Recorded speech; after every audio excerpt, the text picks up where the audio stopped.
Malam telah menutupi tikungan ini dengan kabut tipis dan gerimis yang tak henti-henti. Aku duduk di balik meja warung kecilku, menatap jalan basah yang berkelok antara Lembang dan Subang. Sepanjang puluhan tahun menjaga warung ini, aku sering melihat mobil melaju terlalu kencang. Terkadang kecelakaan terjadi di tikungan maut ini. Orang-orang desa sering bercerita, terutama supir yang melewati jalan ini di malam hari, bahwa ada arwah perempuan yang masih menunggu pertolongan setelah mobilnya jatuh di jurang beberapa tahun lalu. Suara tangis lirih kadang terdengar menyelinap di antara rintik hujan, membuat siapapun yang lewat merasa ada yang menatap dari kegelapan. Aku menyalakan lampu minyak di warung. Aroma kopi dan gorengan panas mengisi ruangan kecil. Tapi malam ini terasa berbeda. Kabut seolah menekan, jalanan kosong dan udara dingin menusuk tulang. Sesuatu yang tak terlihat tapi nyata, terasa mengintai tikungan di luar sana. Aku menarik napas panjang, mencoba menenangkan diri, meski setiap sel tubuhku waspada. Rasanya seperti malam ini, aku bukan hanya penjaga warung, tapi juga saksi bagi sesuatu yang tak ingin terlihat manusia. Disinilah cerita dimulai, di warung kecil ini, di tikungan yang sudah menelan banyak nyawa. Dan malam ini, aku akan menghadapi yang tak terlihat, yang masih menunggu pertolongan. Selamat datang di ruang sunyi. Hujan mulai turun lebih deras. Rintiknya memukul atap seng warung dengan ritme yang membuat jantungku berdetak lebih cepat. Jalanan di tikungan maut itu basah, licin, dan sepi. Sesekali terdengar suara mobil yang melintas jauh di kejauhan. Namun malam ini terasa lebih sunyi daripada biasanya. Aku memandangi jurang di sisi tikungan, tempat beberapa tahun lalu sebuah mobil sedan jatuh dan menewaskan pengemudinya. Sebuah kecelakaan yang sejak itu meninggalkan cerita-cerita seram bagi sopir dan warga desa. Orang-orang bilang arwah korban masih muncul, meminta pertolongan yang tak pernah datang. Dan malam ini, sesuatu membuat bulu kuduku merinding. Awalnya hanya bayangan samar di dekat jurang. Sesosok perempuan dengan pakaian basah dan wajah pucat, berdiri menatap ke arah jalan. Rambutnya panjang, hitam, menempel di wajahnya karena hujan. Aku menelan ludah. Tubuhku gemetar meski aku tetap bersembunyi di balik dinding warung. Ini nyata, batinku.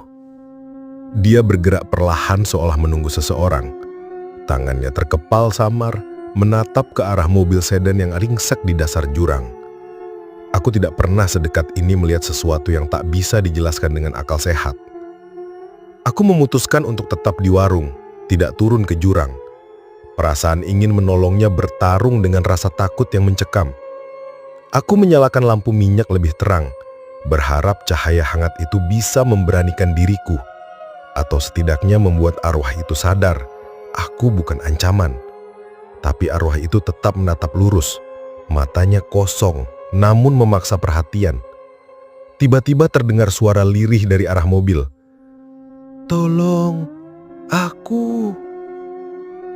Aku hampir melompat karena takut. Suara itu serak, penuh kesedihan, namun jelas berasal dari sosok yang sama. Jantungku berdegup kencang, tanganku berkeringat. Aku menutup wajah sejenak dengan telapak tangan, mencoba menenangkan diri. Aku berbisik pada diri sendiri. Ini bukan halusinasi. Aku melihatnya. Aku merasakannya. Perempuan itu mulai bergerak lebih dekat ke tepi jalan, tapi tetap berhati-hati, seolah takut akan manusia.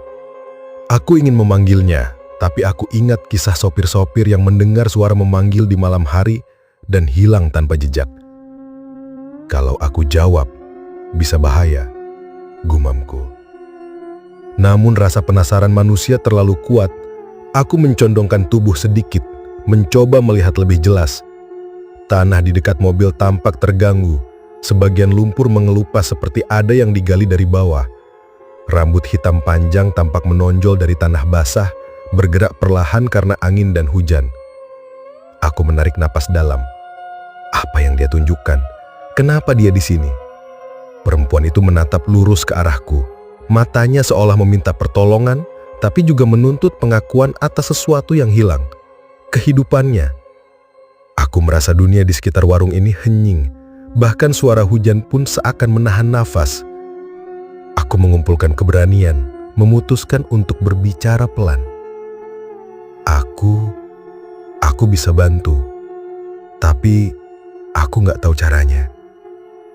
Dia tidak menjawab, hanya menunduk sebentar, lalu mengangkat tangannya menunjuk ke arah jurang. Arwah itu ingin aku melihat sesuatu yang selama ini tersembunyi. Aku menatap dengan cemas, tubuhku kaku. Di dasar jurang, sisa mobil sedan tampak remuk, kaca pecah berserakan, logam bengkok, dan bayangan tubuh yang tertutup tanah, seolah meminta aku mengerti kisah yang belum selesai. Hujan semakin deras, kabut tebal meniup ke arah warung. Aku merasakan kehadiran arwah itu semakin dekat, tapi dia tetap di luar, menunggu aku membuat keputusan. Apakah aku cukup berani untuk mendekat atau tetap sebagai saksi dari jauh? Detik-detik itu terasa seperti jam. Suara tangis lirih kembali terdengar, lebih dekat, membisikkan namaku. Walaupun aku yakin dia tidak tahu namaku, tapi rasanya seperti dia memanggil siapapun yang bersedia melihat dan mengakui penderitaannya. Aku menahan nafas, mencoba menenangkan hati, namun naluri manusia untuk membantu mengalahkan rasa takut. Perlahan aku melangkah keluar, tetap menjaga jarak aman, menyandarkan tubuh pada tembok. Warung itu mengamati setiap gerakanku, seakan menilai niatku. Aku di sini untuk melihatmu, bisikku. Dia tetap diam, tapi perlahan menunduk dan menunjuk kembali ke mobil yang ringsek. Saat itu aku sadar, bukan hanya meminta pertolongan, tapi dia ingin aku mengetahui kebenaran, bahwa kecelakaan ini bukan semata-mata musibah, tapi meninggalkan sesuatu yang tak selesai. Hujan deras, kabut tebal dan malam yang mencekam membuat segalanya terasa tak nyata. Namun aku tetap berdiri, menyaksikan, merasakan getaran takut dan empati yang bercampur. Dan malam itu, aku belajar satu hal. Di tikungan maut ini, arwah tidak meminta untuk ditakuti. Dia meminta untuk diingat. Aku berdiri di tepi warung. Tubuhku gemetar meski aku berusaha tetap tenang. Hujan deras membuat kabut semakin tebal, membungkus tikungan maut itu dengan kesunyian yang menyesakkan. Sosok perempuan itu masih berdiri di dekat mobil sedan yang ringsek, tangannya menunjuk perlahan ke arah jurang. Perasaan ingin membantu dan takut bercampur menjadi satu. Aku menelan ludah dan memutuskan untuk berbicara pelan. Aku di sini untuk melihatmu. Aku ingin mengerti. Arwah itu menunduk sebentar, lalu menatap lurus ke arahku.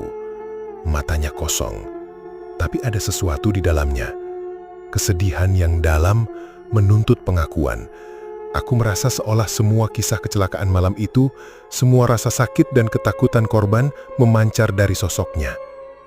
Kenapa kau masih di sini? Batinku. Suara itu hampir hilang ditelan gumur hujan. Dia hanya diam, menatap ke arah mobil yang remuk. Aku mencondongkan tubuh sedikit, mencoba mengamati lebih dekat, tapi lumpur licin dan jurang membuatku menahan langkah. Tetap di warung, aku bisa melihat lebih jelas bagaimana tubuh mobil terhimpit tanah basah, kaca pecah, dan sisa-sisa kain yang tampak bergerak di bawah rintik hujan. Tiba-tiba, terdengar suara lirih dari arah mobil seperti bisikan, "Tolong, aku." Jantungku berdetak kencang, tanganku menggenggam tepi meja warung, hampir tidak mampu menahan ketegangan. Aku berbisik pada diri sendiri, ini nyata, aku tidak salah melihat. Arwah itu mulai berjalan perlahan di dekat jurang, tapi tetap menjaga jarak. Dia menoleh sekali, seolah mengundangku untuk mengerti penderitaannya, tapi juga memberi batas, jangan terlalu dekat. Aku merasa ada energi yang menekan, membuat udara di sekitarku seakan lebih berat. Aku memutuskan untuk tetap di tempatku, mencoba memahami situasi ini dengan akal sehat. Namun setiap gerakan lumpur, setiap kilatan kaca pecah membuatku sadar bahwa aku berhadapan dengan sesuatu yang tak bisa dijelaskan. Kalau aku turun, bisa membahayakan diriku, gumamku.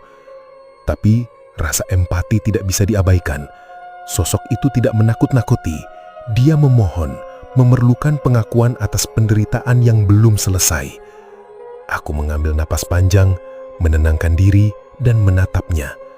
Perasaan takut bercampur hormat. Aku tahu, malam ini aku akan membawa pengalaman ini seumur hidupku, saksi bagi arwah yang belum menemukan ketenangan.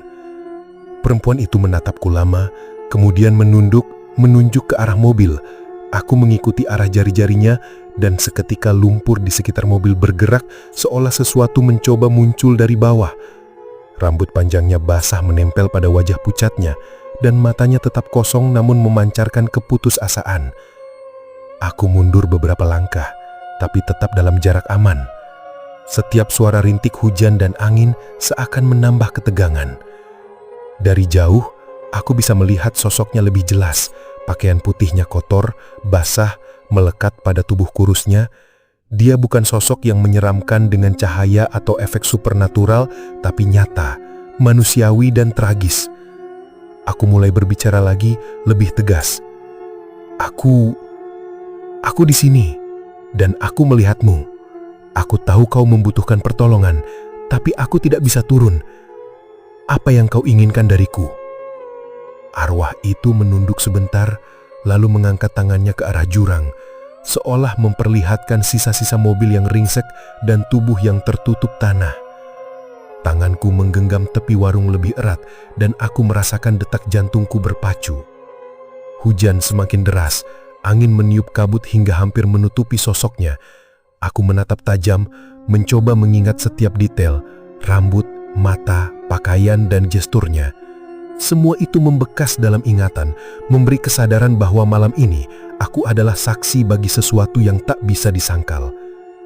Dia ingin aku tahu, gumamku, bahwa kematian itu tidak selesai begitu saja, bahwa setiap kecelakaan meninggalkan kisah yang perlu diingat. Aku berdiri di sana, tubuh basah karena hujan dan adrenalin, tetapi perasaan ingin membantu tetap dominan. Sosok perempuan itu memandangku beberapa saat, kemudian menatap kembali ke arah jurang, seperti menunggu aku memahami semuanya tanpa harus turun ke dalam bahaya. Saat itulah, aku menyadari satu hal penting. Bukan tentang menyelamatkan dia secara fisik, tapi tentang menyaksikan dan mengakui penderitaannya. Aku adalah saksi bagi arwah yang belum menemukan ketenangan. Aku menarik napas dalam, menenangkan diri, dan menatapnya. Perasaan takut bercampur hormat. Aku tahu, malam ini aku akan membawa pengalaman ini seumur hidupku. Saksi bagi sesuatu yang tak bisa dijelaskan manusia biasa. Perempuan itu akhirnya berdiri diam beberapa saat, kemudian perlahan berjalan menjauh, menelusuri pinggiran jurang dengan langkah ringan tapi pasti. Aku tetap di tempatku, menatap sampai sosoknya hilang di balik kabut dan hujan. Rasa lega dan ketegangan bercampur. Aku sadar, malam ini bukan hanya tentang arwah yang meminta pertolongan, tapi tentang bagaimana manusia bisa berhadapan dengan sesuatu yang tak terlihat namun nyata. Dan aku duduk kembali di warung, menyalakan lampu minyak lebih terang, mencoba menenangkan tubuh dan pikiran. Aku menatap jalan basah yang berkelok itu, merasa bahwa malam ini aku telah menyaksikan sesuatu yang akan membekas selamanya dalam ingatanku. Hujan semakin deras, membasahi seluruh warung dan menimbulkan aroma tanah basah yang pekat. Aku masih berdiri di tepi warung, menatap jurang dan mobil sedan yang ringsek. Kabut tebal bergerak perlahan, menelan sebagian pandangan. Tapi aku masih bisa melihat sosok perempuan itu berdiri dekat mobil, matanya menatap lurus ke arahku. Aku merasakan detak jantungku semakin cepat. Tubuhku basah kuyup, tetapi ketegangan membuatku tetap membeku di tempat. Sesekali terdengar suara tanah bergeser, seperti sesuatu bergerak di bawah lumpur. Rambut hitam panjang arwah itu menempel di wajahnya, menambah kesan tragis, namun manusiawinya tetap terasa. Dia bukan hantu yang bercahaya atau menyeramkan secara mistis. Dia nyata, kesedihan dan kesakitannya memancar begitu kuat. Aku harus tetap di sini, tapi aku ingin tahu apa yang dia tunjukkan, batinku. Perempuan itu mulai bergerak perlahan mengelilingi mobil, seolah menunjukkan setiap detail kecelakaan. Aku bisa melihat kaca pecah berserakan, logam mobil yang bengkok, dan tanah yang tergali seperti sisa pertarungan antara hidup dan mati. Sesekali, tangannya menunjuk ke arah benda-benda kecil di sekitar mobil, pecahan lampu, kain, dan serpihan tanah. Ini semua sisa dari kisahmu? Tanyaku lirih, seakan meminta jawaban. Dia tetap diam, hanya menatapku dengan mata yang memaksa aku mengerti. Aku merasakan gelombang takut bercampur iba, membuat napasku tersengal. Aku mencoba berbicara lagi. Aku melihatmu. Aku tahu kau menderita. Aku tidak bisa menolongmu secara langsung, tapi aku bisa menjadi saksi. Perlahan, arwah itu menunduk dan tangannya menyentuh tanah basah di dekat mobil. Lumpur bergerak dan seketika aku melihat sesuatu yang membuatku nyaris terjatuh. Sisa kain yang tampak seperti tubuh, rambut basah yang menempel di tanah, dan bayangan tubuh yang seakan memanggil pertolongan. Aku terdiam, tubuhku kaku. Suara tangis lirih terdengar lebih jelas, menyelinap di antara derasnya hujan. Tolong aku. Aku menelan ludah. Perasaan takut dan empati bercampur. Aku tahu jika aku mendekat terlalu jauh, risiko fisik nyata, jurang, lumpur licin, hujan deras. Tapi secara emosional, aku merasa terikat dengan penderitaan arwah ini. Aku berbicara pelan, mencoba menenangkan diri dan menyampaikan niatku. Aku di sini, aku melihatmu, aku tidak akan berpaling, aku akan mengingatmu. Arwah itu menatapku lama, lalu perlahan berjalan mengelilingi mobil, menyentuh beberapa sisa serpihan logam dan tanah. Setiap gerakan membuat aku merasakan getaran energi yang tak bisa dijelaskan, seperti kehadiran hidup yang menolak hilang begitu saja. Dia ingin aku tahu bahwa kematiannya tidak bisa dilupakan begitu saja, gumamku pada diri sendiri. Aku merasa seperti berbicara pada seseorang yang benar-benar hidup, walau dia sudah meninggal. Aku mulai merasakan tekanan di sekitar warung. Angin meniup kabut ke arahku. Suara hujan terdengar lebih keras, dan tanah di dekat mobil seakan bergerak sendiri.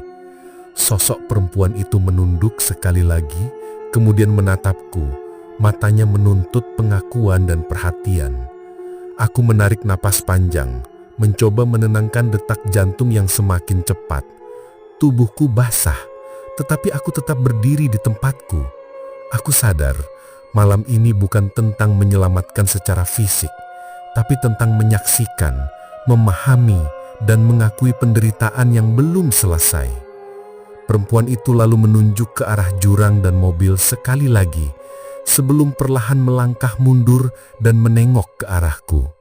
Rasanya seperti dia ingin aku melihat dengan mata hati, merasakan kehilangan yang dia alami, dan memahami tragedi yang membekas di tikungan maut ini. Aku menunduk sebentar, menenangkan diri. Aku akan mengingatmu, aku akan menceritakan ini. Kau tidak akan dilupakan. Sosok itu diam, kemudian perlahan menoleh, berjalan menjauh sedikit, tapi tetap terlihat samar di balik kabut dan hujan. Aku tetap di warung, tubuh basah kuyup dan jantung berdetak kencang. Pengalaman ini terasa nyata, tragis, dan mencekam, tetapi juga memberi pelajaran bahwa kematian yang tragis meninggalkan kisah yang harus diakui dan disaksikan. Aku duduk kembali di warung, menyalakan lampu minyak lebih terang, mencoba menenangkan tubuh dan pikiran. Jalan basah di depan warung masih kosong, Hujan deras masih menetes, tetapi aku tahu malam ini aku telah menjadi saksi bagi sesuatu yang tak bisa dijelaskan secara logika. Dan malam itu aku sadar satu hal. Arwah di tikungan maut ini bukan sekedar menakut-nakuti. Dia ingin diperhatikan, diakui, dan diingat. Aku akan membawa pengalaman ini selamanya dalam hidupku sebagai saksi dari tragedi yang belum selesai.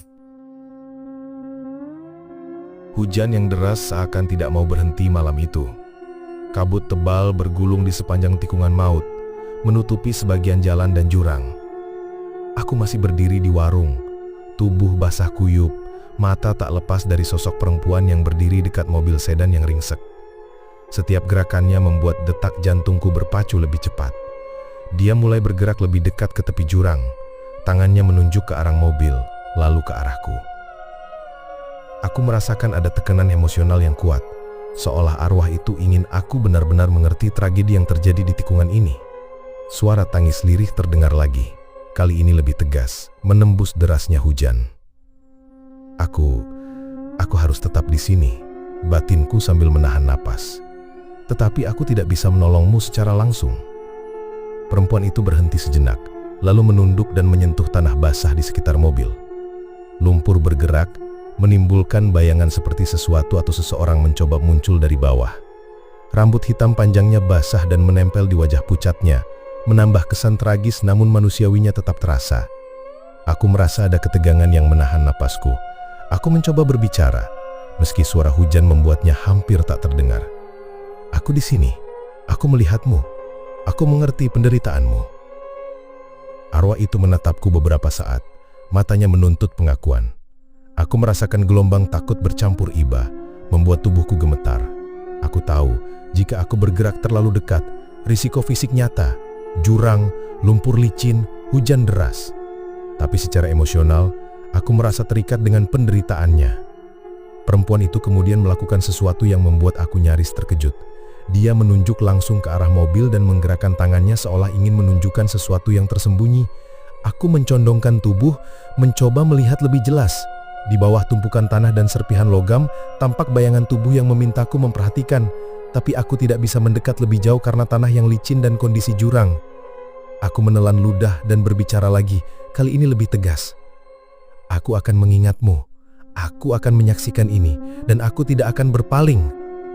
Sosok perempuan itu menatapku beberapa saat, lalu menoleh ke arah jurang dan mobil, lalu melangkah mundur perlahan. Matanya tetap tertuju padaku, seolah memastikan aku memahami penderitaan yang belum terselesaikan. Angin meniup kabut lebih tebal, suara hujan lebih keras, dan tanah di sekitar mobil bergerak samar. Rasa takut bercampur hormat membuatku tetap diam. Aku sadar, malam ini bukan tentang menyelamatkan secara fisik, tapi tentang menjadi saksi dan memberi perhatian pada tragedi yang tersisa. Sosok itu berjalan mengelilingi mobil sekali lagi, menyentuh sisa-sisa serpihan logam, kaca pecah, dan tanah basah. Setiap gerakan seakan menekankan bahwa ada kisah yang belum selesai. Aku menunduk, menenangkan diri. Aku akan mengingatmu. Aku akan menceritakan ini. Kau tidak akan dilupakan, bisikku pelan. Perempuan itu diam, kemudian melangkah menjauh sedikit, tetap terlihat samar di balik kabut dan hujan. Tubuhku basah kuyup, detak jantung tak tertahan, namun aku tetap di warung menyadari bahwa pengalaman ini akan membekas seumur hidup. Aku adalah saksi bagi sesuatu yang tak bisa dijelaskan logika. Arwah yang menuntut perhatian, pengakuan, dan ingatan. Aku duduk kembali, menyalakan lampu minyak lebih terang. Jalanan basah di depan warung masih sepi, hujan masih deras, dan kabut masih tebal. Namun malam ini, aku telah melihat dengan mata kepala sendiri bahwa arwah di tikungan maut ini bukan sekedar cerita urban legend. Mereka nyata dan mereka meninggalkan pesan. Kematian tragis meninggalkan kisah yang harus diingat. Aku menarik napas panjang, mencoba menenangkan diri. Suara tangis lirih arwah itu menghilang perlahan, namun bayangan dan kesedihan yang dia tunjukkan tetap membekas dalam pikiranku. Aku sadar, pengalaman ini bukan hanya soal takut atau ngeri, tapi tentang empati dan pengakuan terhadap kehidupan yang hilang terlalu cepat. Malam semakin larut, aku menatap jalanan berkelok, warung basah kuyup, dan jurang yang dalam. Aku tahu, malam ini aku telah menjadi saksi sebuah tragedi yang akan terpatri dalam hidupku. Sosok perempuan itu mungkin telah pergi, tapi pesannya tetap jelas. Jangan pernah menutup mata terhadap tragedi yang tersisa. Jangan pernah melupakan mereka yang menderita. Aku menyalakan lampu lebih terang, mencoba menenangkan diri, namun perasaan tegang dan hormat tetap menyelimuti tubuhku. Aku sadar bahwa di tikungan maut ini, arwah bukan untuk ditakuti, tapi untuk diperhatikan, diingat, dan dihormati.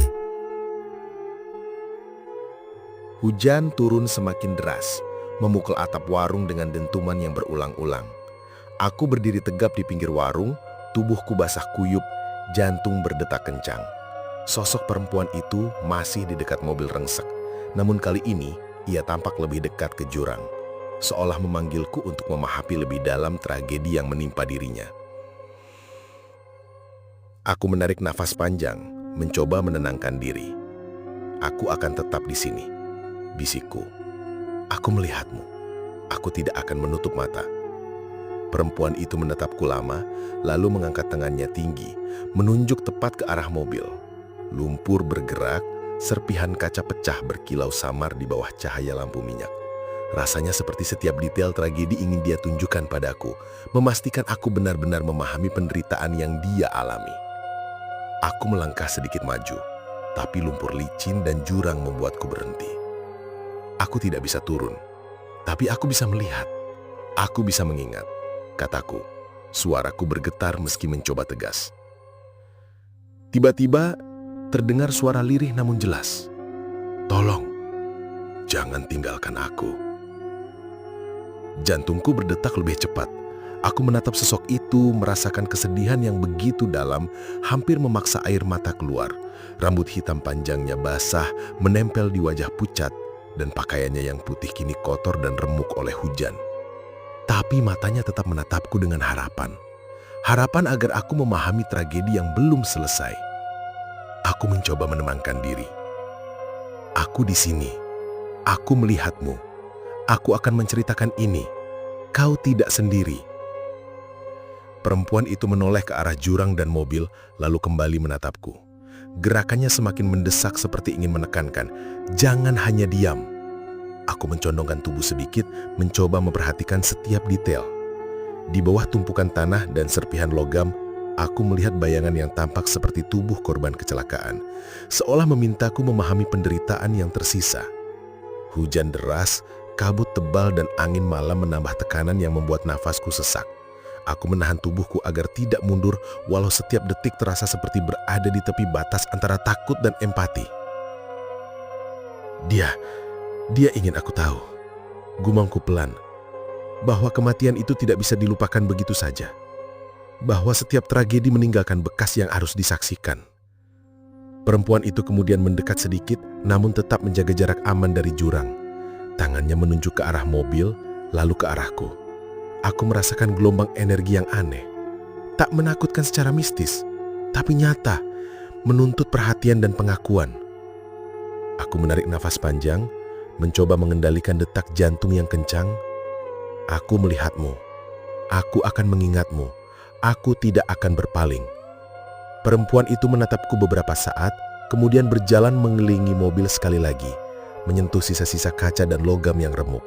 Setiap gerakan menegaskan bahwa tragedi ini belum selesai dan bahwa aku adalah saksi terakhir bagi kisah yang tak bisa diabaikan. Aku merasakan tubuhku tegang, basah kuyup, tetapi aku tetap berdiri di warung. Pengalaman ini bukan hanya soal takut atau ngeri, tetapi soal empati tentang bagaimana manusia bisa merasakan tragedi yang tersisa di tikungan maut ini. Sosok perempuan itu akhirnya berdiri diam beberapa saat, menatap luris ke arah jurang, seolah memastikan aku menyadari semua detail tragedi. Angin malam meniup kabut tebal, hujan masih deras, dan tanah di sekitar mobil bergerak samar. Tapi aku tetap fokus, menatap, mengamati, dan menyaksikan. Aku duduk kembali di warung, menyalakan lampu minyak lebih terang, tubuh basah dan jantung masih berdegup kencang. Jalanan basah berkelok di depan warung sepi. Tapi aku tahu, malam ini aku telah menjadi saksi bagi sesuatu yang tak bisa dijelaskan logika.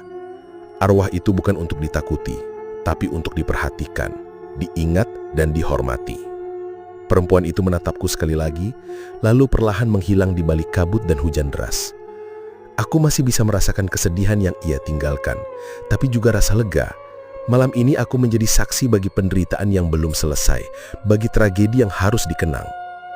Aku menyalakan lampu lebih terang lagi, tubuhku basah kuyup, tapi pikiran mulai tenang.